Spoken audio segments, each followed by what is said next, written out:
अगर आपके घर पे कभी अगर आपकी मदर ने तुमच्या आईने जर रबड़ी वगैरह बनवली असेल ना, उसको बासुंदी भी हम कहते हैं, तो उसके लिए पहले बहुत सारा दूध लाया जाता है। दूध लाने के बाद में ना उसके अंदर एक फिक्स अमाउंट ऑफ शक्कर डाला जाता है और उसे घोटना पड़ता है। नीचे से गरम गरम क्या बोलते हैं, फ्लेम के ऊपर रख के उसे घोटना पड़ता है। जब बहुत ज्यादा ऐसी परिस्थितियां की जाती है, बहुत समय तक 3 4 5 घंटों तक जब ऐसे किया जाता है ना, तब कहीं जाकर थोड़ी सी रबड़ी मिलती है। आपने अगर देखा होगा तो अगर आपके पास 2 लीटर रबड़ी दूध है ना, दूध, तो आपको उसमें भी 200 ग्राम रबड़ी मिल सकती है। 200 ग्राम या फिर उससे भी कम मिल सकती है। अगर आपने कभी रबड़ी बनाई हो तो आपको ऐसे पता भी होगा।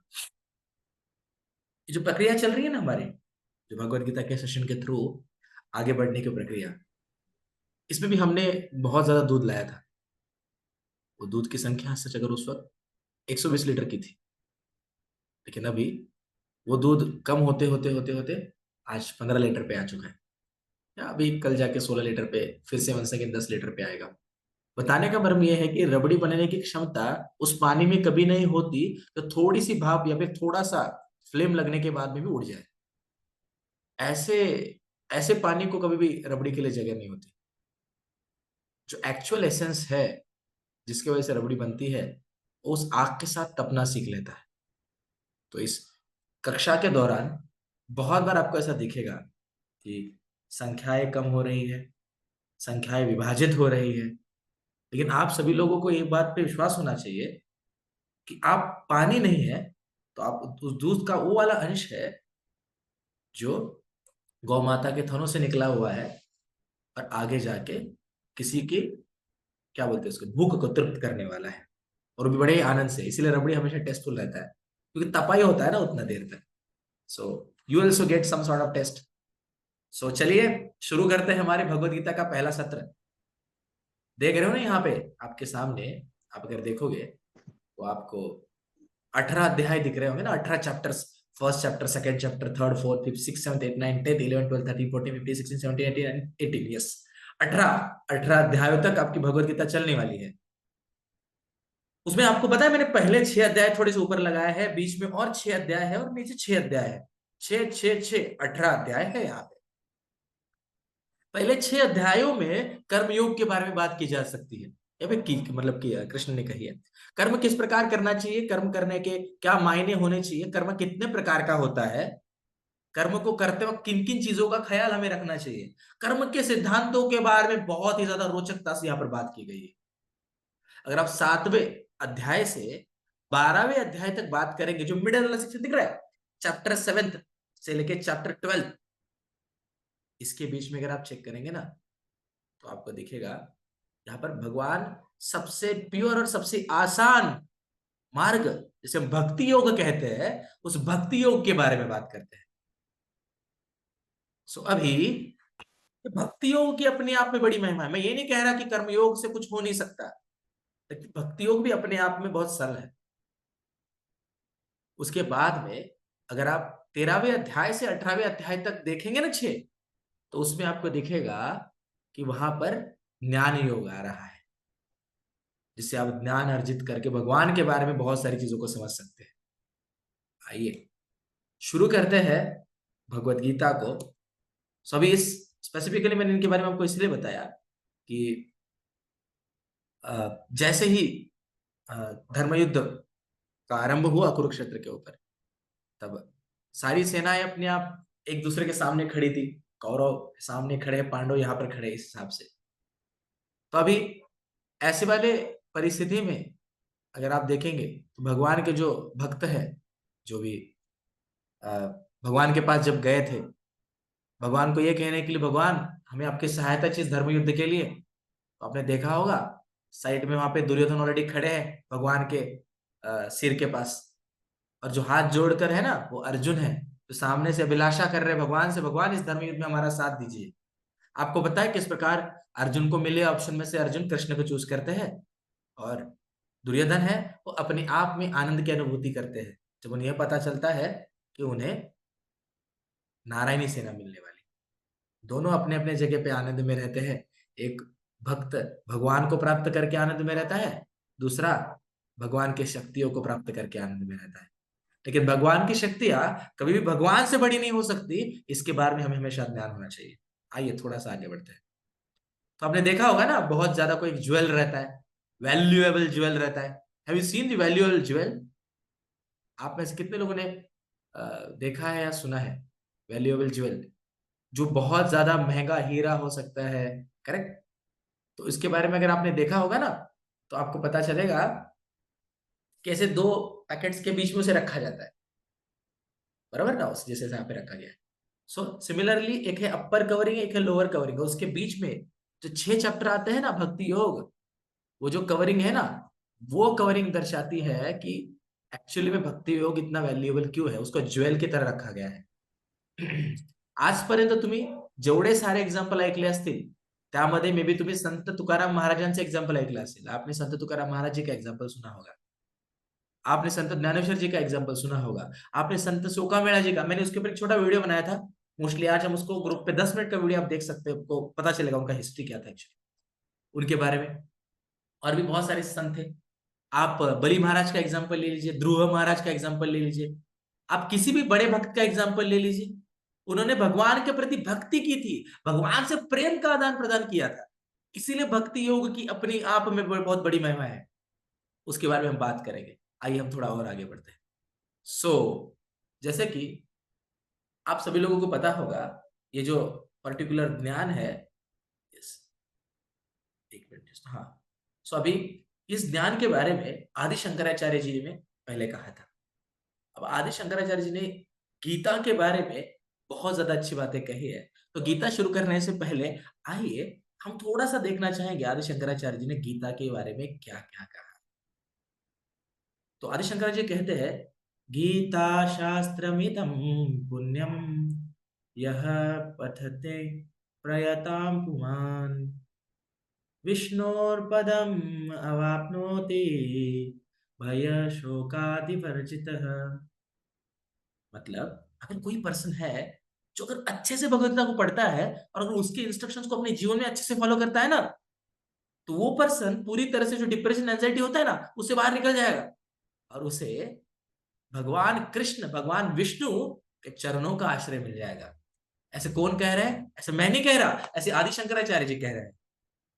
तो आप यहां से समझ सकते हैं कि गीता का कितना अपने आप में महत्व है।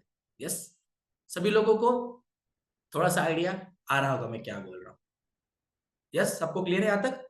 अब और एक आदि शंकराचार्य जी आगे वाले श्लोक के अंदर भी देखिए हम क्या कहते हैं ना, गीताध्यायन शीलस्य प्रणायम प्रयसास्य च नैवा शांति पापायिन पूर्वजन्म कृतानि च। अभी इसके अंदर स्पेसिफिकली आदि शंकराचार्य जी ये कह रहे हैं कि अगर मान लीजिए जो भगवत गीता है उसको पढ़ने के बाद में अगर आपने पास्ट लाइफ में या फिर पूर्व जन्म में भी अगर कोई बुरे कार्य किए होंगे ना, और अगर आप अभी भगवत गीता को पढ़ के उसको अगर आपके जीवन में अगर आचरित करते हैं, तो आप उन सारे पापों से दूर हो जाएंगे। ऐसा कौन कह रहे हैं? ऐसा आदि शंकराचार्य कह रहे हैं। मतलब पहले श्लोक में तो हमें यह पता चल गया कि अगर आप एंजाइटी डिप्रेशन में हो ना, तभी भी आप उससे बाहर निकल सकते हैं। और दूसरे श्लोक में आपको क्या पता चल गया? आपको दूसरे श्लोक में यह पता चला है कि अगर आपके पुराने जमाने में, अगर पुराने टाइम पे भी अगर आपने कोई पाप किए होंगे, लेकिन एटलीस्ट अभी आप भगवत गीता को सीरियसली लेते हैं, अच्छे से पढ़ते हैं, और आपको आपके जीवन में से उतारते हैं, तो आपके पूर्व जन्म के भी पाप नष्ट हो जाएंगे सारे। इतना महत्व है भगवत गीता का, ऐसे आदि शंकराचार्य जी कहना चाहते हैं। सभी लोगों को मे बी समझ में आ रहा होगा मैं क्या कहना चाहता हूँ। सभी लोगों को यहाँ तक की बातें क्लियर है? किसी को कोई दिक्कत है? अगर किसी को जो भी मतलब एक छोटी मोटी अगर दिक्कत हो, तो आप तुरंत मुझसे शेयर कर सकते हैं, जिससे कि मैं आपकी हेल्प कर पाऊँ। यहाँ तक सबको क्लियर है? यस, आप मुझे हाँ कह सकते हैं, हाँ या ना। Yes sir. या ग्रेट। तो अभी स्पेसिफिकली अभी उसके बाद में भी और भी श्लोक आते हैं। मलिने निर्मलम सॉरी, मलिने निर्मलम पुंसा जल स्नानम दिने दिने सुकृत गीता मृत्सानाय संचा संसारम मलिनाशनम, ऐसा एक श्लोक आता है। एक्चुअली क्या हो रहा है कि यहाँ पे आपने देखा होगा ना ऊपर, तो शरीरम आदि कराचत, एक्चुअली उसके ऊपर इस पीपीटी में कुछ दिक्कत हो गया है, ऊपर अगर आप चेक कर रहे हो तो कुछ टर्म्स जो है एज इट इज विजिबल नहीं हो रहे, so some sort of problem is there, I need to check actually, just allow me little bit, एक मिनट जस्ट। हाँ, आप सभी लोग को दिख रहा होगा ना, ब्लैक कलर से कुछ डॉटेड डॉटेड चीजें आई है उसके ऊपर, थोड़ा उसकी वजह से दिक्कत हो रहा है लिटिल बिट। चलिए हम थोड़ा सा आगे बढ़ते हैं। अभी अगर मान लीजिएगा, जैसे आपको पता होगा कि अगर किसी का अगर बॉडी है, किसी का अगर हेल्थ है, मतलब बॉडी है, जो अगर किसी कीचड़ से अगर भर गया, अगर कोई पर्सन मलिन हो चुका है पूरी तरह से, तो ऐसे वाले परिस्थिति में वो क्या करता है, वो जल से स्नान कर लेता है। वो अगर नहा लेगा ना, तो नहाने के बाद में वो अच्छे से स्वच्छ हो जाता है, बराबर है। अगर कोई अगर पर्सन है, जो पर्सन सैक्रेड, जो गंगा का जो पानी होता है ना, जो बहुत पवित्र माना जाता है, करेक्ट, अगर उससे स्नान कर लेता है ना, तो उससे स्नान करने के बाद में उसके सारे सारे पाप नष्ट हो जाते हैं। लेकिन अगर कोई पर्सन गीता का अध्ययन करे, अगर कोई पर्सन गीता रूपी उस गंगा, जो गंगा जल है, उसको अगर एक्सेप्ट कर ले ना, उससे अगर स्नान कर ले, मतलब उस विद्या से, तो इस भवसागर के मल से वो कंप्लीटली ऊपर उठ सकता है, भगवान के धाम तक जाने की क्षमता रखता है। ये हमें यहाँ से पता चल रहा है। सभी लोगों को मोस्ट प्रोबेबली समझ में आ रहा होगा मैं क्या कह रहा हूँ, सभी लोगों को क्लियर है मैंने क्या क्या? यस। यस। यस। सो अभी तक जो हमने देखा, अब हम थोड़ा सा आगे बढ़ते हैं। सो अभी अगर आप चेक करेंगे, तो बस ऐसा नहीं कि उन्होंने एक या दो ही श्लोक दिए, उन्होंने शंकराचार्य जी ने और भी बहुत सारे श्लोक बताए गए है ना। तो अभी यहाँ पे आप देख सकते हैं, गीतासु गीत कर्तव्य किमान्य वैहस्त्र विस्तरिह अवश्य वपुंसानां, सॉरी, अवश्य मुखा पद्माभि विनिष्ठिता। अब इसका मतलब शंकराचार्य जी क्या कहते हैं, तो इसके बारे में स्पेसिफिकली शंकराचार्य जी कहते हैं कि अगर गीता जो है वो स्पेसिफिकली भगवान से मुख से निकली हुई है, अगर आप चेक करेंगे तो जब भी हम गीता के अध्ययन को कर रहे हैं, तो आप एक बात समझ लीजिए कि आप उन सारे शब्दों को सुन रहे हैं जो भगवान ने कहे हैं, जो भगवान के मुख से आए हुए हैं। तो अगर आप सभी लोग मान लीजिएगा, अगर इस पुस्तक को अगर बहुत ज्यादा सीरियस लेते हैं, तो ये एक ही पुस्तक सारे जो सारे धर्म ग्रंथ है, सारे समस्त वैदिक ग्रंथ है ना, उसकी जगह ले सकता है। मतलब एक अकेला ऐसा पुस्तक है जो सारी चीजों को अच्छे से समझने के काम में आने वाला है।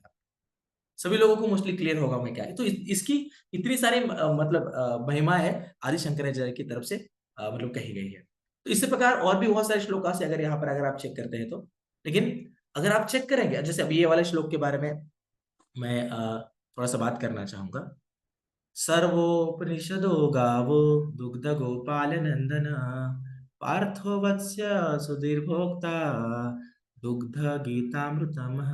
अब इसका मतलब क्या है? इसका मतलब ये है कि आप अगर चेक करेंगे, बहुत अच्छा एग्जांपल है कि एक गाय होती है ना, गाय, तो कृष्ण एक उस बाल गोपाल की तरह है, जिस बाल गोपाल की वो गाय है, और वो गाय एक गीता के समान है।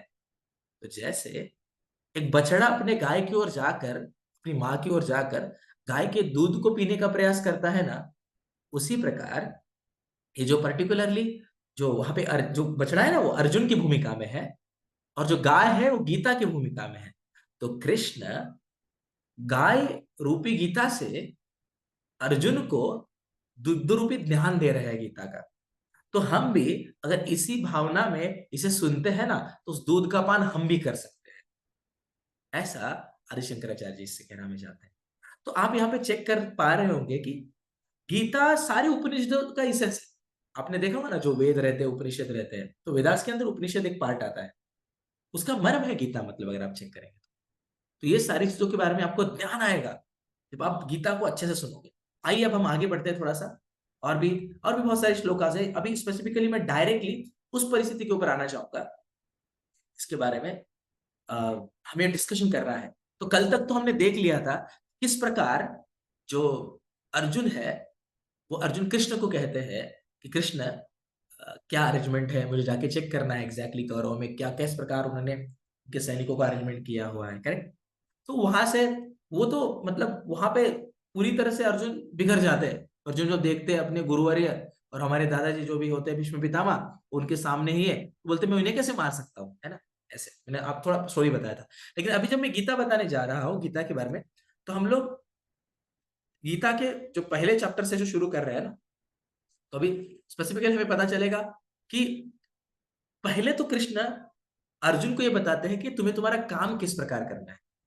अभी आपको लड़ना है तो किस प्रकार लड़ना है, तो पहले से छठे चैप्टर तक मैंने आपको कहा, फिर से एक बार सुनिएगा कि how like he just wanted to teach the art through which we can work really nice, कि कैसे कार्य करना चाहिए, कैसे वर्क करना चाहिए, इसके बारे में बताया गया है अगर आप चेक करेंगे तो।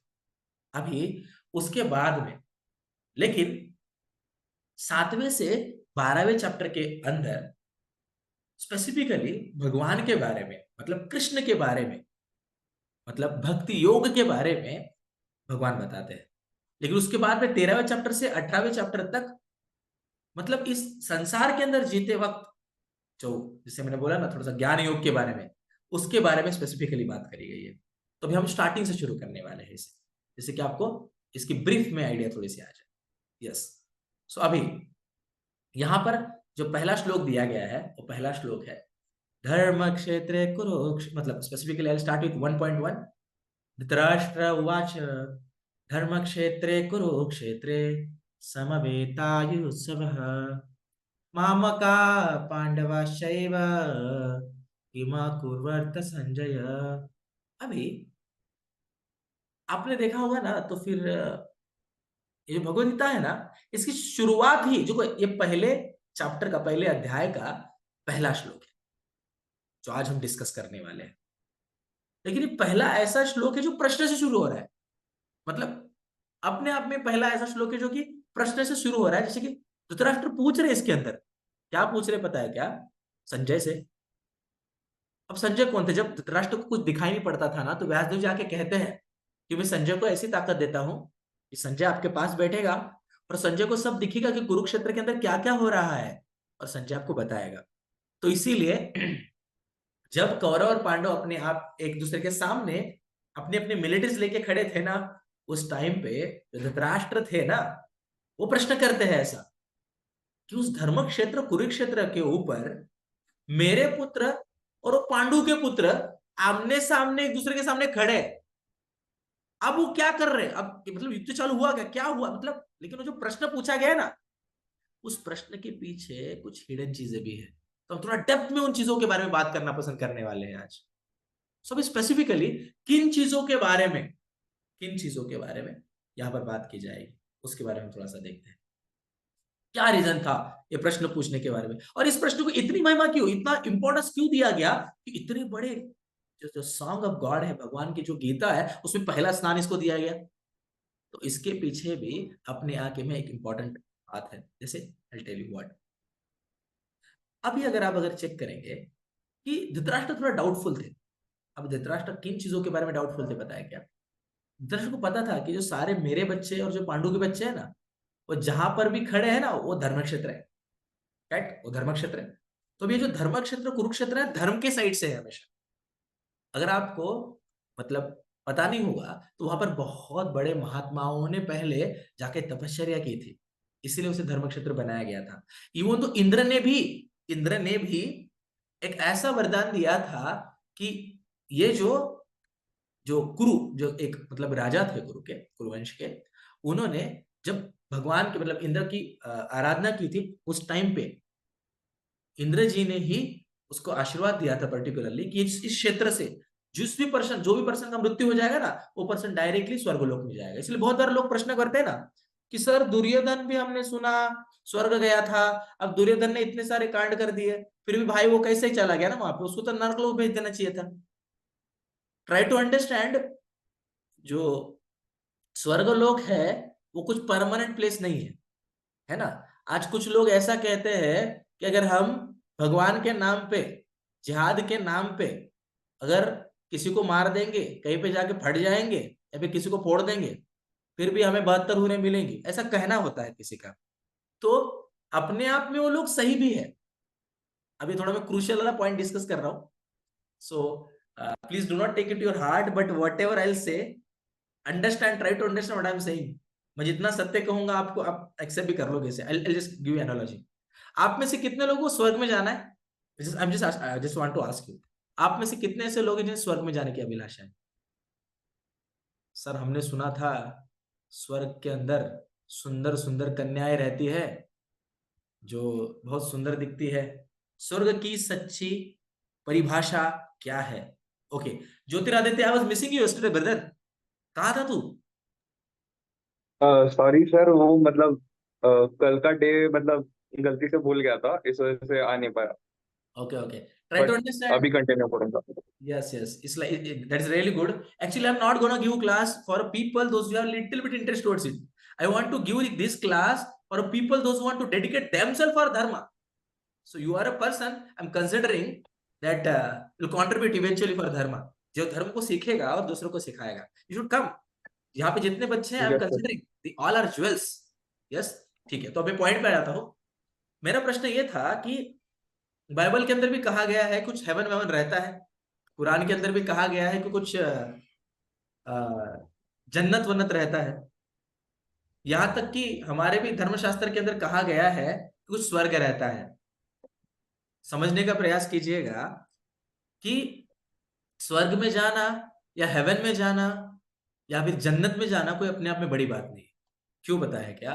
क्योंकि इस संसार के अंदर दो तीन चीजें मैं आपको बताता हूं, एक होता है पाप, एक होता है पुण्य, और एक होती है भक्ति। बहुत सारे लोगों को लगता है मगर लोगों को खाना खिलाएंगे तो हमारा अच्छा हो जाएगा, तो होता भी है। तो आप पुण्य कर रहे हैं, लोगों को खाना खिलाएं, तो अपने आप में बहुत अच्छी बात है कि आप लोगों को खाना खिलाएं। और आपने, यस, और आपने वो करना भी चाहिए। लेकिन याद रखना, आप जितने पुण्य करोगे उसका आपको अच्छा फल मिलेगा या आपको स्वर्गलोक में भेजा जाएगा। आप जितने पाप कर्म करोगे उससे आपको नरक में भेजा जा सकता है। बहुत सारे पुण्य करने से बहुत सारे पाप कट नहीं जाते, फिटामिट नहीं होता है। मेरे पास +4 रुपीज है, मान लो minus plus, -4 and +4 is equal to 0, ऐसा नहीं होता यहाँ पे। यहाँ पर जितने गलत कार्य करोगे उतने उतने के लिए आपको नरक में जाना पड़ेगा, जितने अच्छे कार्य करोगे उतने स्वर्ग में जाना ही पड़ेगा। अब मैं डायरेक्टली पॉइंट पे आ जाता हूं। अगर जो कोई पर्सन ये कहता है कि अगर हम जिहाद करेंगे, लव जिहाद करेंगे, या फिर अगर हम कुछ ऐसे एक्टिविटीज करेंगे जिससे कि हमारे धर्म में बढ़ोतरी हो जाए, जैसे आप देख रहे होंगे बांग्लादेश के अंदर अभी हिंदुओं को मारा जा रहा है, मंदिरों को तोड़ा जा रहा है, ऐसी अभिलाषा के अंतर्गत जब कोई पर्सन कार्य करता है उनके धर्म का नाम देके, ऐसा हो सकता है कि धर्मशास्त्र के अंदर ऐसी चीजें लिखी हो और उससे उनको जन्नत मिल भी जाए, लेकिन क्या वो जन्नत परमानेंट है? परमानेंट नहीं है। कुछ समय बाद उनको फिर से यहाँ पे आना पडता है। तर त्या भोगाचा फायदाच काय, ज्या भोगाला केल्यानंतर परत तुम्हाला तुमच्या लायकीवरती जावं लागेल, है ना, उसका कुछ मर्म नहीं है। लेकिन जिस चीज से आपके कॉन्शियसनेस में बदल हो, आप हर एक पर्सन को वसुदेव कुटुंबकम की तरह अगर ट्रीट करना चालू कर दो कि ये कुटुंब जो है ना वसुदेव का है, और हर एक को अगर मान देना चालू कर दो, तो वो अपने आप में अलग बात हो जाएगी, मुझे ऐसा हमेशा लगता है। तो try to understand an analogy कि जो लोग कहते हैं ना हमें जन्नत में जाना है, स्वर्ग में जाना है, तो वो कुछ बड़ी बात नहीं है। आपने कुछ अच्छे काम किए होंगे, आपके जेब में 10 रुपए ज्यादा रहेंगे, आपने 5 रुपए का किसी को कुछ खिला दिया होगा, अच्छी बात वो भी है, मैं ये नहीं कह रहा नहीं अच्छी बात, लेकिन उसका परतफेड़ होता है, उसको आपको फिर स्वर्ग में भेजा जाएगा। आप वहां पे अप्सरा के साथ एंजॉयमेंट कर सकते हैं, भोग कर सकते हैं, लेकिन जैसे आपके काम खत्म हो जाएंगे आपको औकात के नीचे आना ही पड़ेगा। पाप और पुण्य के झोल में हम फंस जाएंगे ना, कर्मों के झोल में, तो हमें ज्यादा से ज्यादा क्या थोड़ा भोग करने को मिल सकता है, जो कि करते भी है लोग, आपको पता भी होगा। लेकिन अगर आप सच में चाहते हैं कि आप इस पाप पुण्य के झोल से बाहर निकले, फिर से स्वर्ग में जाओ, फिर से नीचे आओ, फिर से स्वर्ग में जाओ, फिर से नीचे आओ, फिर कभी कभार बुरे कर्म कर ले, फिर पाताल लोक में चले जाओ, अभी फिर नरक में जाओ, आपको फिर तला जाएगा कुंभी पाकम, है ना। तो वैसे वाली चीजों में फंसने से फिर से आप यहाँ पे आओगे, अरे भक्ति कर लो। भक्ति करने का फायदा क्या है? कृष्ण कहते हैं कि यद्गत्वा निवर्तन्ते तद्धामम परमम मम। कृष्ण कहते हैं कि जो एक बार मेरे धाम में आ जाता है ना, वैकुंठ में, मैं उसे फिर से कभी रिटर्न नीचे नहीं आने देता। इस बात का शाश्वती देते हैं कृष्ण। तो इस बात की शाश्वती बस कृष्ण ही दे रहे हैं। आई टू अंडरस्टँड, दॅट्स वाय छोटा एम हमने कभी रखा ही नाही था। स्वर्गामध्ये जाऊन थोडासा भोग करण्यापेक्षा थोडे चांगल्या प्रकारे भक्ती केल्यानंतर जर आपल्याला त्या माधवाचं दर्शन जर प्राप्त होणार असेल, तर का आपण आपलं 100% टाकू नये, मला असं वाटतं। तुम्हाला काय वाटतं, माझं मत बरोबर आहे का नहीं? आप बता सकते हो खुल के, अगर मैं गलत हूं तो मैं मेरी गलती भी एक्सेप्ट कर सकता हूँ, लेकिन आप प्रूव तो कर लो। सो बताने का मर्म यह है कि हम जो बात कर रहे हैं is actually having its own important point. So mostly आप सभी लोग क्लियर होगा। अब थोड़ा सा आगे बढ़ते हैं। सो आप सभी लोगों को अभी पता चल गया होगा कि जो भी हेवन में जाना चाहते हैं, स्वर्ग में जाना चाहते हैं, या फिर जन्नत में जाना चाहते हैं, वो बड़ी बात नहीं है। तो ऐसा हो सकता है कि दुर्योधन भी गए होंगे स्वर्ग में, तो उसमें बड़ी बात क्या है? कुछ अच्छे कर्म रहेंगे, लेकिन इसलिए वहां पे चले गए। कभी बुरे कर्म हो जाएंगे तो नर्क लोक में, लेकिन ये चक्र, ये जन्म का चक्र तो चलते रहने वाला है। तो फिर वो नर्क स्वर्ग तो चलने वाला है, उसमें बड़ी बात क्या है? बड़ी बात तो तब हो जाए जब आप इन सारी दुविधाओं को हटा के भगवान के धाम तक जाने की क्षमता अर्जित कर लो। तब मैं कहूं कि आप में ज्यादा बड़ी बहुत अच्छी क्षमता है। तब तक क्या ना, तब तक ना घर का ना घाट का, ऐसा वाला हो जाएगा बात पर, यहाँ भी नहीं और वहां भी नहीं। सो अभी स्पेसिफिकली मैं जो बता रहा था, जो प्रश्न किया गया था, इसमें जो धृतराष्ट्र थे ना, जो कौरव के जो पिता थे, वो कुछ द्वंद में थे थोड़े से ये प्रश्न में। उनको ऐसा लग रहा था कि ये जो धर्म क्षेत्र पे कभी कभार ना, जो लोग थोड़े से पाप वृत्ति वाले लोग रहते हैं ना, वो भी कभी कभार धर्म के अनुसार सोचना चालू कर देते। बता नहीं सकते किसका मति कैसे हिल जाए। सो अब ऐसे वाली परिस्थिति में जो धृतराष्ट्र तो डर रहे थे, अगर बाई चांस, अगर बाई चांस ऐसा हो गया कि इन सारे प्रभावों में आकर, है ना, अगर मेरे बच्चों ने, जो कि मुझे पता है धर्म का साथ दे रहे हैं, लेकिन इस धर्म के प्रभाव में आकर अगर उन्होंने ऐसा डिसाइड कर लिया कि ले लो पांडव, तुम्हारी सारी जगह तुम ले लो, तो फिर मेरा क्या होगा, मेरे बच्चों का क्या होगा? इस भावना में थे उस टाइम पे धृतराष्ट्र कि अगर उस धर्म का प्रभाव, धर्म क्षेत्र का प्रभाव इनके ऊपर आ जाए, तो फिर तो लग जाएगी, फिर तो राज्य देना पड़ेगा। ये एक पर्टिकुलर वे से वो सोच रहे थे। अभी अब और एक चीज था कि पांडव जो थे ना, सारे पांडव, वो तो धर्म का अच्छे से अनुसरण कर रहे थे, धर्म को अच्छे से फॉलो कर रहे थे। सो अभी ऐसे वाले परिस्थिति में कि अगर मान लो पांडवों को ही अगर बुद्धि आ जाए तो, है ना, पांडवों को अगर बुद्धि आ जाएगी तो उससे फायदा ये क्या हो जाएगा? दूसरा प्रॉबिलिटी ये भी है कि पांडव ही बोल देंगे कि भाई हमको नहीं चाहिए यार ये अधर्म अधर्म, सॉरी, हमको नहीं चाहिए राज्य, आपको मारने से अच्छा तो आप ही राज्य रख लो, हम जाके रहते हैं वनवास, मतलब या फिर वनों में जाके रह लेंगे, है ना। सबको समझ में आ रहा है मैं आपको क्या बोल रहा हूँ? यस। तो बताने का मर्म मर्म ये है कि धर्म के क्षेत्र पे ऐसा प्रभाव ना आ जाए कि उनको लगे एक दूसरे को क्या मारना ना, शांति से बातचीत करें। तो अगर शांति से बातचीत अगर कर लेंगे तो उसका प्रॉब्लम ये हो जाएगा कि आधा राज्य उनको चला जाएगा, तो ये भी तो नहीं होना चाहिए। क्योंकि धृतराष्ट्र को लगता था कि हम ही जीतेंगे, स्टार्टिंग स्टार्टिंग में ऐसा लग रहा था उसको, लेकिन बाद में जस्ट अभी थोड़ा जैसे सोच रहा था, उसके मन में थोड़ा डर भी था, क्योंकि धर्म क्षेत्र है ना वो, तो इसीलिए धर्म डर तो था। जैसे आपको पता होगा, जब आपके खेतों के अंदर अनवांटेड सीड प्लांट्स जब उग जाते हैं ना, असं गवत जे काँग्रेस बिंग्रेस असते ना, असं गवत असते ना त्याचं, ते जेव्हा उगवतं ना, जब वो उगता है ना, तब खेती काम करने वाला जो शेतकरी होता है ना, जो भी एक फार्मर रहता है ना, वो आता है और सारे अनवांटेड प्लांट्स को उखाड़ के फेंक देता है। इसीलिए उस धर्म के क्षेत्र पे साक्षात कृष्ण थे। तो वहां पे धृतराष्ट्र को डर लग रहा था कि ऐसा ना हो जाए कि कृष्ण खुद इस अनवांटेड अधर्मी लोगों को उखाड़ के फेंक दे। इस बात का डर उसके हृदय के अंदर था, इसीलिए वो प्रश्न कर रहा था कि धर्म क्षेत्र कुरुक्षेत्र के ऊपर जो मेरे पुत्र और पांडु के पुत्र एक दूसरे के सामने खड़े हैं ना, क्या कर रहे हैं इस वाले परिस्थिति, क्योंकि ही रियली एंजाइटी क्या होगा ऐसी वाली परिस्थिति। सब लोगों को मोस्टली समझ में आ रहा होगा। सो वही, अगर थर्ड वाला भी अगर आप रीजन देखते हैं तो अ, इसी बारे में वो बोल रहे हैं कि ना, कि ऐसा भी तो हो सकता है कि पांडव भी सोच ले कि यार इसमें परंपरा का कितने लोगों का विनाश हो जाएगा, इससे अच्छा हम ही जंगल में चले जाएं। सो युद्ध करने पॉसिबिलिटीज थी, तो इसके बारे में सोचा जा रहा था। थोड़ा सा आगे और बात करते हैं। तो जैसे मैंने आपको अभी कहा कि जो जो स्पेसिफिकली अगर आप देखेंगे तो उस धर्म क्षेत्र के अंदर सारे, जैसे कि पांडवों और एक दूसरे के सामने, तो तो जब धृतराष्ट्र कहते हैं ना धर्म क्षेत्र लाईट ह्याची समवेत, मोबाईल बॅटरी बंद करून मामकः पांडवाश्चैव, मामकः मतलब मेरे पुत्र, और पांडवाश्चैव मतलब पांडव के पुत्र। तो यहाँ पे आपने देखा होगा ना, डिफरेंस आ गया, मेरे पुत्र और पांडु के पुत्र, है ना। तो Dhritarashtra was thinking in his mind कि मेरे पुत्र अलग है और पांडु के पुत्र अलग है और दोनों लड़ने गए। तो जहां पर भी मेरी बात आती तो हम क्या सोचते हैं, फिर हमें जीतना चाहिए। तो इसी वजह से वो सोच रहा था। सब लोगों को मोस्ट प्रोबेबली, वो भले धृतराष्ट्र का सगा भाई था पांडु, लेकिन यही सोच रहा था कि उसके पुत्र और मेरे पुत्र, है ना। इन चीजों के बेसिस पर वो बात कर रहा था।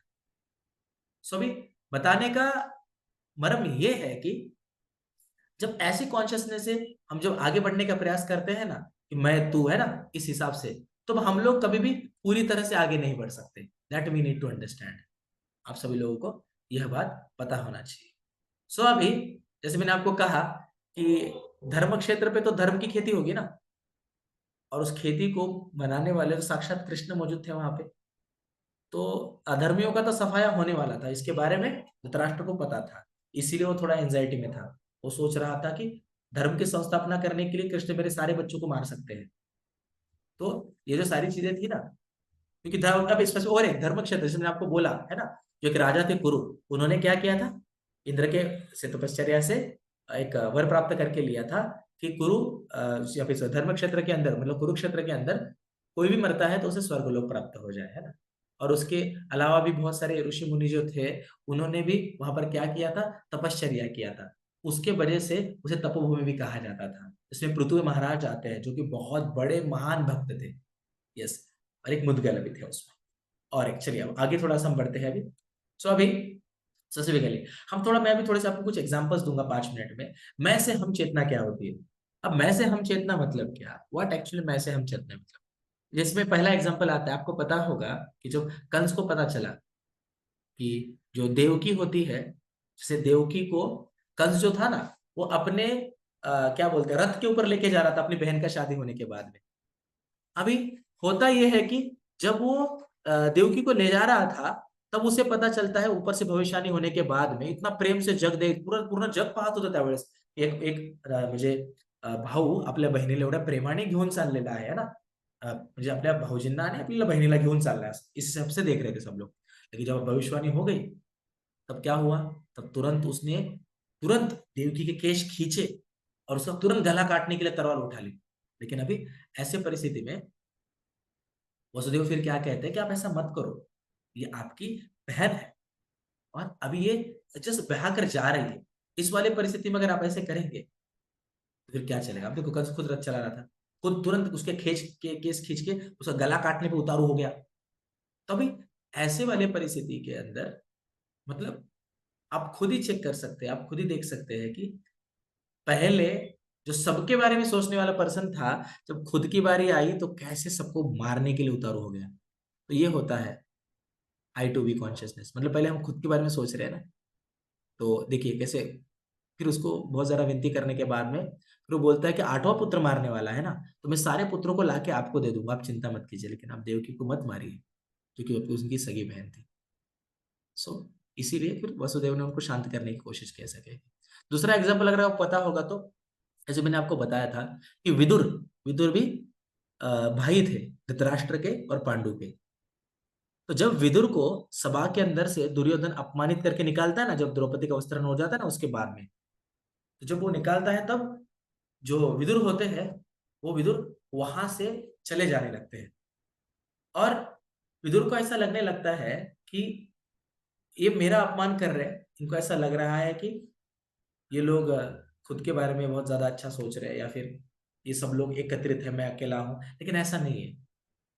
एक्चुअली में हमें हर एक पर्सन को इक्वल दर्जा देना चाहिए। लेकिन उस वक्त वो विदुर को निकाल देते हैं और विदुर उसको पॉजिटिव लेके फिर पिलग्रिमेज पे जाते हैं। बहुत सारे मतलब धाम यात्रा के लिए जाते हैं यहाँ वहां पे, ऐसा। और एक एग्जांपल उसमें आता है, आपको पता होगा ना, कि ध्रुव नाम का ध्रुव तारा, उसके बारे में हमको पता होगा। एक छोटा बच्चा होता है, अपने फादर के लैप के ऊपर बैठा रहता है, उसकी मदर आती है, उसका नाम सुरुचि रहता है, उसका नाम, वो बच्चे का नाम ध्रुव रहता है। उसको आके धक्का दे देती है। अब जब धक्का दे देती है तो वो नीचे गिर जाता है, और जब वो नीचे गिर जाता है तो वो रोने लगता है। तो मोस्टली मुझे लगता है समय बहुत कम बाकी है, समय 2 मिनट शेष है। Everyone will join another, yes. तो अगर पॉसिबल है आप सभी लोगों के लिए, तो और बस 20 मिनट मीटिंग चलेगा इसके बाद में। अगर आप अभी जस्ट ग्रुप पे एक लिंक आ जाएगा और उसको क्लिक करके उसमें ज्वाइन हो जाते हैं, तो हम आगे के लिंक के लिए भी प्रोसीड कर सकते हैं। Yes so sir. तो आप सभी लोग प्रयास कीजिए कि आप उसे ज्वाइन करेंगे। यस। ठीक है, अभी तो 1 मिनट 2 मिनट में बात कर लेता हूँ। अब तो अगर हमारे पास समय है तो मैं थोड़ा और ब्रीफली स्टोरीज को बता सकता हूँ। अब होता क्या है ना, ध्रुव एक छोटा बच्चा होता है।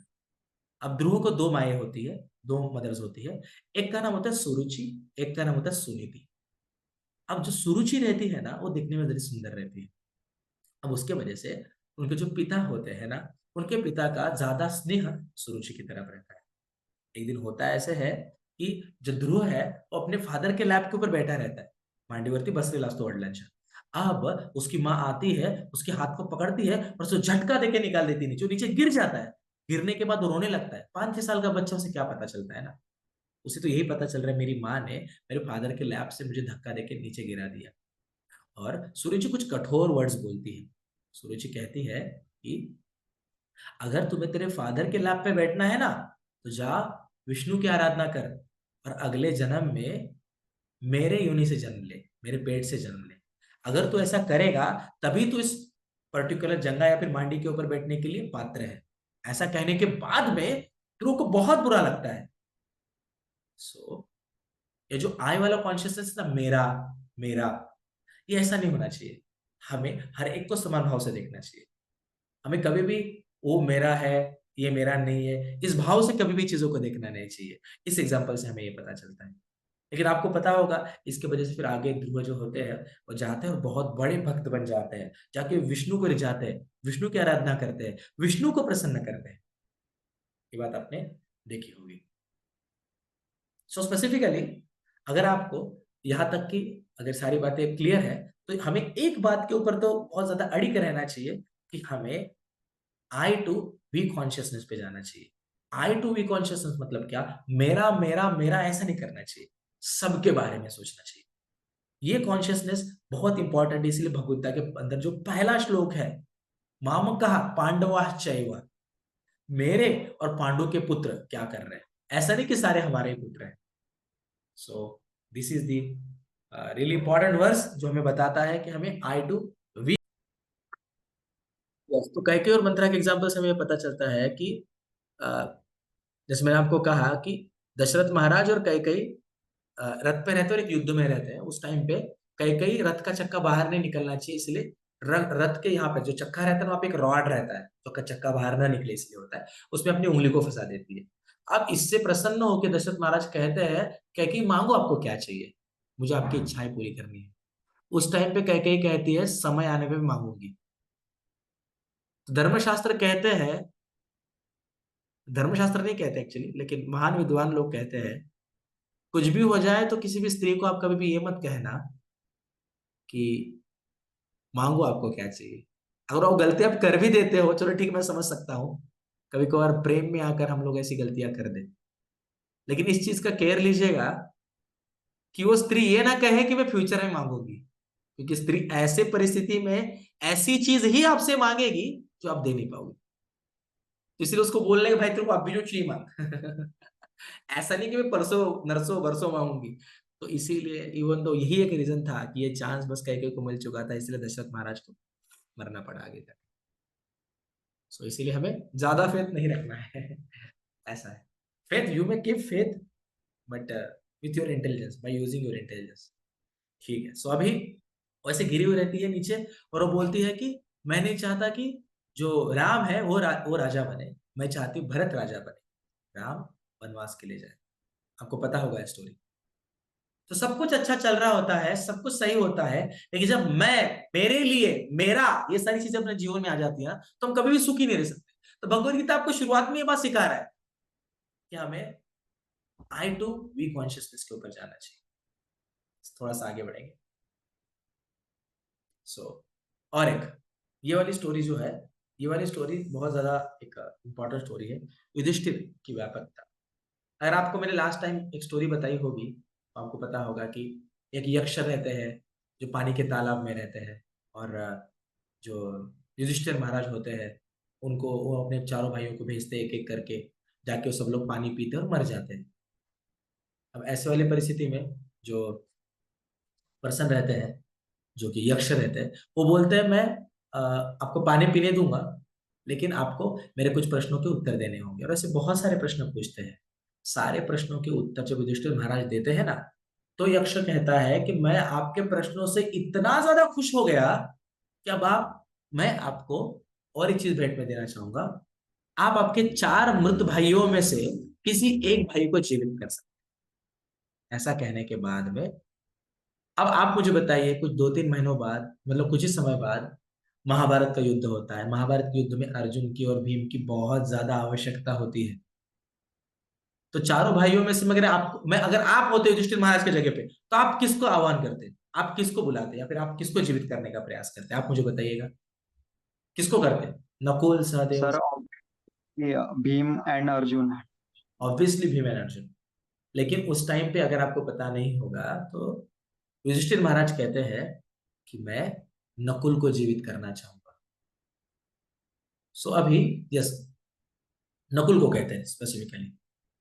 सो अभी कुछ, जैसे कि मैंने कुछ जगह पे ये सुना था कि दोनों, दो भाई दो वर देते हैं कि दोनों भाइयों को जीवित करो, बोलो किसको जीवित करना है। और कुछ जगह मैंने ये भी सुना था कि एक भाई को। तो आज मैं जो आपको रेफरेंस दे रहा हूँ, मैंने और पढ़ा थोड़ा सा यहाँ वहां से बुक्स, मुझे और अच्छा स्ट्रॉन्ग रेफरेंस मिला। सो जब एक भाई के बारे में बोला जाता है तो वो कहते हैं कि ठीक है, कोई दिक्कत नहीं, आप मतलब जो मेरे भाई है जिनका नाम है नकुल, उनको जीवित करो। जब ऐसे कहा जाता है ना, नकुल को जीवित करो, सो उस समय पे पर्टिकुलरली क्वेश्चनिंग किया जाता है उनसे, यक्ष के द्वारा, कि भाई नकुल के बारे में काहे बोल रहे हो, नकुल में इतना ऐसा क्या है ना, नकुल के बारे में क्यों बोल रहे हो? सो उस टाइम पे युधिष्ठिर महाराज कहते हैं कि कुंती के तो 3 पुत्र हैं, तो कुंती के 3 पुत्रों में से मैं तो जीवित रह गया, लेकिन माद्री के जो 2 पुत्र है उसमें से एक जीवित रहना ही चाहिए। तो सोचिए, युद्ध होगा, अगर जीत गए तो मैं राजा बनूंगा, इस बात का जरा भी लोभ युधिष्ठिर महाराज को नहीं था। लेकिन जो माद्री, जो नहीं भी थी वहां पे, पांडु के साथ वो सती हो गई थी, लेकिन उनका भी एक पुत्र जीवित रहना चाहिए, इसलिए उन्होंने ये कहा कि नकुल को जीवित करो। तो आप सोच सकते हो कितना सेल्फलेस एक्ट है ये, जरा भी सेल्फिश वाली बातें नहीं है यहाँ पे। हमें ऐसी चीजें सीखनी है, हमें ऐसे चीजों को अपने जीवन में आचरित करना है। यस, हम थोड़ा सा और आगे बढ़ेंगे। अब दुर्योधन को गंधर्व से बचा रहे अर्जुन। आपको अगर पता होगा ना, तो एक बार क्या होता है पता है कि जो पांडव रहते हैं वो जंगल में एक जगह पे रहते हैं। उस टाइम पे नदी के किनारे जो दुर्योधन होता है, करने के साथ सबके साथ आकर अपना एक रहने के लिए एक आलीशान महल बनाते हैं, इनको ये दिखाने के लिए कि हम भी आपसे बहुत बड़े हैं ऐसा। लेकिन अभी होता यह है कि वो गंधर्व जो रहता है ना, उनका रहता है वो जगह। तो गंधर्व लोग आके ये बोलते हैं कि हम चाहते हैं कि आप यहाँ से निकल जाओ, ये जगह हमारी है। ये कहने के बाद में दुर्योधन कहता है कि दुर्योधन झगड़ा मोड़ लेता है उनसे। तो गंधर्व लोग दुर्योधन को हरा देते हैं और दुर्योधन को और उनके साथीदारों को उठा के ले जाने लगते हैं, गंधर्व लोग भी। उस टाइम पे ये न्यूज युधिष्ठिर महाराज तक पहुंच जाती है। और जैसे ही युधिष्ठिर महाराज को ये बात पता चलती है, क्या पता चलता है युधिष्ठिर महाराज को? ये पता चलता है कि गंधर्व लोक की ओर उन्हें ले जाया जा रहा है, हरा के परास्त करके। युधिष्ठिर महाराज तुरंत बोलते हैं अर्जुन को और भीम को, अर्जुन, भीम, हाँ, हमारे दोनों परिवार के बीच में आपसी भेद हो सकते हैं, लेकिन जब भी परिवार के बाहर का कोई पर्सन परिवार के किसी भी पर्सन को अगर तकलीफ दे रहा है, तो हम 5 भाई नहीं है, वो बस 100 भाई नहीं है, हम सब मिला के 105 भाई हैं। यहां से आप सीख सकते हैं कि आपसी द्वेष होने के बावजूद भी जब बाहर वाला कोई अटैक कर रहा है तो हमें सबको एकत्रित होना चाहिए, और उस टाइम पे मेरा आपका नहीं करना चाहिए, सबके हित में निर्णय लेना चाहिए। ऐसा जब हम करेंगे, तभी हम मनुष्य कहकर अच्छी तरह से आगे बढ़ पाएंगे, अच्छे से जी पाएंगे। That we need to understand. चलिए थोड़ा सा और आगे बढ़ लेते हैं। सो अभी, तो इसी प्रकार हमें थोड़ा सा यूनिवर्सल ब्रदरहुड के ऊपर थोड़ा सा ध्यान देना चाहिए। व्हाट एक्चुअली यूनिवर्सल ब्रदरहुड है ना, जो कि हमको डिवाइड करते हैं। आपने देखा होगा थोड़ा हिंदू मुस्लिम के नाम पे थोड़े झगड़े चल रहे होते हैं, बहुत सारे चल रहे हैं ऑल ओवर दी इंडिया में, आउट ऑफ इंडिया में, आप लोगों ने देखा होगा। तो मैं ये नहीं कह रहा कि आप झगड़ा करो या झगड़ा मत करो, आपको ये पता रहे झगड़ा कहाँ करना है, झगड़ा कहाँ नहीं करना है ना। सो मैं कभी भी ये नहीं कहूंगा कि हमें अहिंसा के तत्वों को लेकर चलना है। जब तक समाज के अंदर सुदृढ़ व्यक्ति नहीं रहते ना, तब तक अ, क्या बोलते हैं ना, हिंसा रोकी नहीं जा सकती। तो इसीलिए खुद के बचाव करने के लिए शस्त्र उठाना गलत नहीं है, लेकिन बिना वजह के किसी को तकलीफ देना भी सही नहीं है। जैसे अभी बांग्लादेश में मुस्लिम जो है हिंदुओं के मंदिरों को तोड़ रही है, गलत बात है, ऐसा नहीं होना चाहिए। आप देख रहे होंगे तो ऑल ओवर इंडिया में बहुत सारे अलग अलग प्रकार के जिहाद चल रहे हैं, वो भी अलग अच्छी बात नहीं है। तो हमें उसके अगेंस्ट ठोस कार्रवाई करनी चाहिए, हमें बड़े बड़े स्टेप्स लेने चाहिए, मैं खुद मानता हूँ।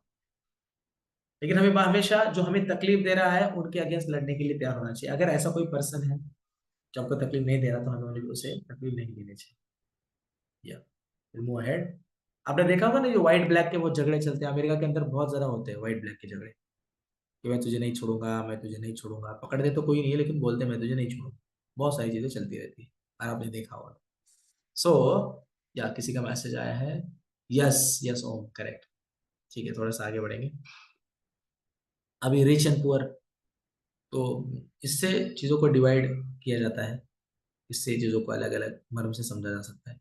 एजुकेटेड एंड इलिटरेट, आपने देखा होगा ना, हम तो बहुत पढ़े लिखे हैं, इससे हम 8 घंटा, 8.5 9 घंटा जाके मजूरी करते हैं एक जगह बैठ के।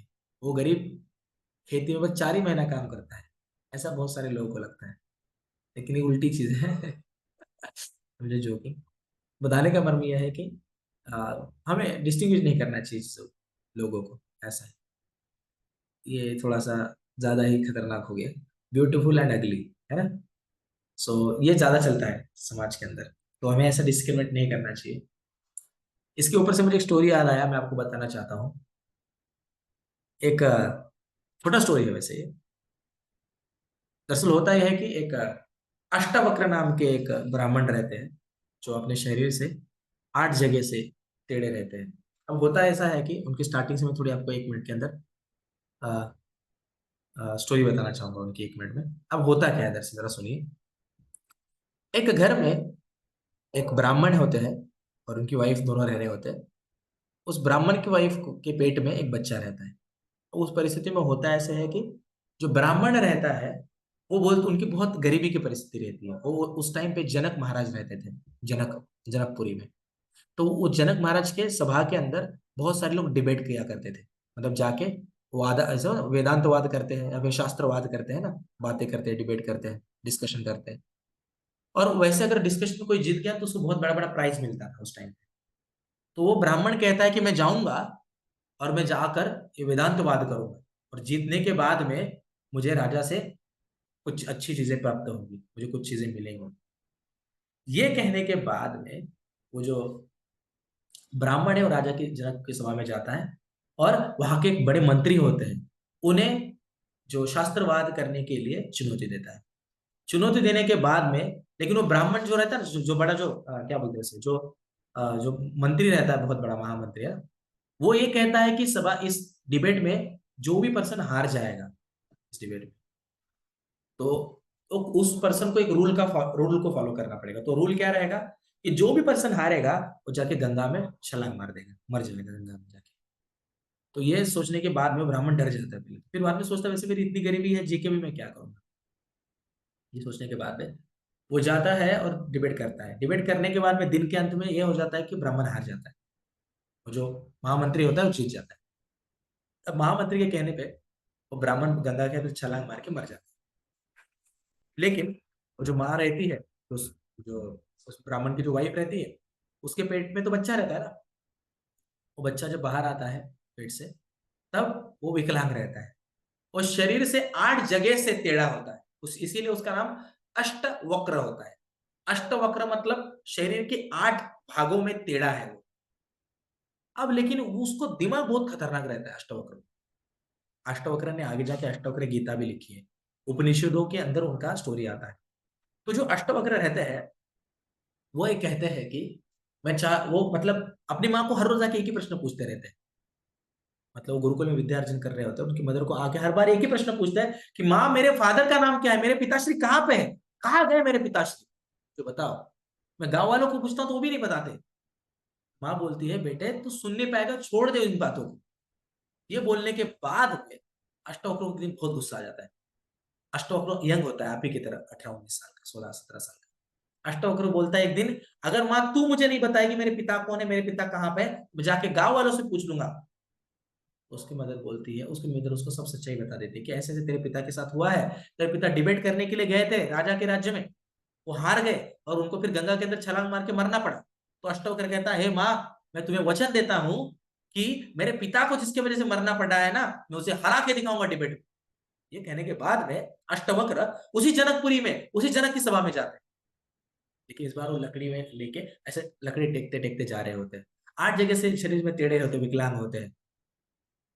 अब जब वो अंदर जा रहे होते हैं, तब उनके मुंह से लाड़ लाड़ गड़ते ना, ऐसा उनका परिस्थिति रहता है, बहुत ज्यादा वो ये रहते हैं, नाजुक रहते हैं। तो जब जनक की सभा में जाते हैं, और जनक की सभा में जैसे वो पहुंच जाते हैं और सबको पता चलता है कि ये पर्सन आज वंस अगेन डिबेट करने आया है महामंत्री से, तो जनक की सभा के सारे बड़े ब्राह्मण हंसने लगते हैं उसकी तरफ देख के, जोर जोर से हंसने लगते हैं। उस टाइम पे उस सदी का सबसे इंपॉर्टेंट प्रश्न, उस सदी का सबसे फेमस प्रश्न, उस सदी का सबसे सिग्निफिकेंट क्वेश्चन किया जाता है। कौन करता है प्रश्न? अष्टवक्र करता है। किससे? उस सभा से प्रश्न करता है। अष्टवक्र उस सभा को पूछता है कि हे सभा में बैठे हुए गए सारे वरिष्ठ गणों, आप ये जो मेरी तरफ देख के हंस रहे हो, ये आप मुझ पर हंस रहे हो या जिसने मुझे ये शरीर दिया, जिसने मुझे शरीर के अंदर भेजा, उसके क्रिएशन की तरफ देख के हंस रहे हो? कि मेरी बॉडी को तो उसने बनाया है, किसको देख के हंस रहे हो आप? ये कहने के बाद में जनक की सभा में पूरी तरह से शांति मंडराने लगती है। सब लोग शांत हो जाते हैं। सबको पता चलता है यह अष्टवक्र साधारण व्यक्ति नहीं है। अपने आप में इसका प्रश्न इतना बड़ा आंसर दे के जा चुका है कि इतने इस क्वेश्चन का इतना अच्छा आंसर कोई दे नहीं सकता था। प्रश्न में आंसर था कि आप खुद को विद्वान समझते हो और किसी भी विकलांग की तरफ देख के, किसी भी पर्सन के शरीर को देख के उस पर्सन के बारे में आप परसेप्शन रखते हो, ये पूरी तरह से गलत चीज है। ये जब जनक सुनते हैं, जनक तुरंत उठ जाते हैं और कहते हैं महात्मा हमें क्षमा कीजिए, हमसे गलती हो गई, कहिए आपको क्या चाहिए। फिर उस टाइम पे अष्टवक्र कहते हैं कि मुझे इसी मंत्रिवर्ग से डिबेट करना है, शास्त्रवाद करना है। और फिर वो शास्त्रवाद चलता है और शास्त्रवाद पूरा दिन चलता है और शाम के समय पे अष्टावक्र उस मंत्रीगण को हरा देते हैं। हराने के बाद में जो महामंत्री रोने लगते हैं उनके साथ। फिर इसके बाद में अष्टवक्र कहते हैं कि मैं आपको क्षमा कर देता हूं, क्षमा ही आपके लिए आपका दंड रहेगा। ये कहने के बाद में, ये सुनने के बाद में सभा के अंदर पता चल जाता है कि हमेशा तलवारों का निर्णय तलवारों से ही किया जाए ऐसा जरूरी नहीं है। हाँ, जहां पे जरूरी है वहां पे तलवारें ही उठानी पड़ती है, पर नीति भी अपने आप में इंपॉर्टेंट रहती है। तो वो अपने पिता के बारे में, तो आपने देखा होगा, तो अष्टावक्र का जो प्रश्न रहता है ना कि आप किसकी तरफ देख के हंस रहे हो, मेरे शरीर की तरफ देख के हंस रहे हो या जिस भगवान ने मुझे शरीर प्रदान किया है उसके क्रिएशन की तरफ देख के हंस रहे हो? ये प्रश्न अपने आप में ये बताता है कि हमें आए मतलब हमें खुद के हिसाब से नहीं सोचना चाहिए, किसी को कम लिखना नहीं चाहिए, किसी को बहुत बड़ा नहीं लिखना चाहिए। ये हमें भगवत्ता के पहले श्लोक से पता चला है आज, कि हमें कोई दूसरा, कोई मेरा, स्वार्थहीन भावना से नहीं रहना चाहिए, नीति से रहना चाहिए। सभी लोगों को मोस्टली जो मैंने अभी कहा वो बात थोड़ी सी पता चल गई होगी। सबको अगर बात पता चल चुकी है then I may move ahead. Yes. तो बहुत ही सुंदर एक स्त्री दिख रही है, उसके बाद बाजू में थोड़ी कम सुंदर स्त्री दिख रही है। सो अभी हम इसके ऊपर टिप्पणी नहीं देना चाहेंगे, हम थोड़ा सा आगे बढ़ना चाहेंगे। सो ये सारी बॉडीली कॉन्शियसनेस होती है जो हमें अलग करती है ना। सो हाँ, लेकिन अब यहाँ पे देख रहे हो आप, एक फोटो अभी आया, यूरोपियंस धोती कुर्ता पहनकर हरि का नाम गा रहे हैं। चाइनीज लोग है ये, साड़ी पहनकर मृदंग बजा रहे हैं। ये व्हाइट में जो लोग हैं यूके के लोग हैं, ये ब्लैक अफ्रीका के लोग हैं, वेस्ट इंडीज के लोग हैं, ये सारे लोग हरि का नाम गा रहे हैं। यस।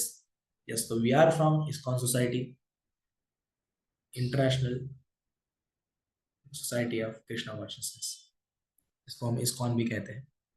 इसके फाउंडर आचार्य हैं प्रभुपाद जी, जिन्होंने अपने 70 वर्ष की आयु में अमेरिका में जाके भगवत गीता का प्रचार किया। वहां पे हर एक पर्सन को भगवत गीता बांटी। इस उनके वजह से आज करोड़ों में भगवत गीताएं बाहर के कंट्रीज में भी और अपने कंट्रीज के अंदर भी वितरण हो रहा हो, मतलब हो चुकी है और हो भी रहा है। रशिया के अंदर सबसे ज्यादा पढ़ी जाने वाली बुक भगवत गीता मानी जाती है। रशिया के अंदर बहुत सारे ऐसे सेंटर्स जहाँ पर रशियन लोग भगवत गीता का स्टडी करना पसंद करते हैं। ये उन्हीं की वजह से हुआ। ये है शील प्रभुपाद। इनके वजह से लोगों को पता चला कि हमें आई टू बी कॉन्शियसनेस की तरफ जाना चाहिए, हमें ऐसी चीजों में फंसे नहीं रहना चाहिए। सो जो हिप्पियों को हैप्पी बनाया उन्होंने, इनके बाजू में जो दिख रहे हैं लोग, वो लोग पहले ड्रग्स लेते थे, अवैध स्त्री संग करते थे, सारी ऐसी अनैतिक चीजें करते थे। लेकिन ऐसे लोगों को उन चीजों से हटाकर नीति के मार्ग पे लाने में श्री प्रभुपाद जी ने मदद की थी। इसलिए उन्होंने उनका पूरा जीवन समर्पित किया, पूरा जीवन दे दिया उसके लिए। इसकी वजह से आज मेरे जैसे कुछ लोग हैं जो गीता को समझ पाए और आज आपको निस्वार्थ भावना से अपने खुद के समय को कंट्रीब्यूट करके हम लोग, हमारी टीम आपको गीता का ज्ञान देने का प्रयास कर रही है। सो और आप सभी लोग आ भी रहे हैं, सुन भी रहे हैं, आई एम रियली हैप्पी। कुछ ऐसे ज्वेल हमें मिल चुके हैं, जैसे प्रदीप हो गया, पंकज हो गया, ओम हो गया, ज्योतिरादित्य हो गया, जितेंद्र हो गया, जय हो गया, यस, अनीश हो गया, यस, अक्षय हो गया।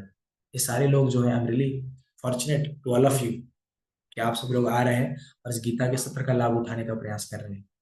मैं आप सभी लोगों को रिक्वेस्ट करना चाहूंगा, आप इसी तरह से भगवता के सेशन कंटिन्यू कीजिए। धर्म के पद पर चलना ज्यादा इंपॉर्टेंट है धर्म के नाम पे झगड़ा करने से। सो मुझे लगता है कि धर्म के पद पे कैसे चलना है हमें गीता सिखा सकती है, तो हमें इसको हमारे जीवन में अच्छे से लागू करना चाहिए, इस चीज का हमें फायदा उठाना चाहिए। आप ऐसे ही आते रहिए। कुछ भी प्रश्न अगर आपको हो तो आप जरूर आके मुझसे कंसर्न कर सकते हैं, मुझे कभी भी आप कॉल कर सकते हैं, कोई भी मुझसे आप हेल्प ले सकते हैं। आज के लिए मैं यहीं पे रुकना चाहूंगा। Thank you very much. Hare Krishna. अगर किसी को कोई प्रश्न है तो पूछ सकते हैं। किसी को कोई प्रश्न है? आप में से किसी को कुछ प्रश्न है क्या? अगर है तो आप पूछ सकते हैं, नहीं है तो फिर मीटिंग एंड कर देते हैं।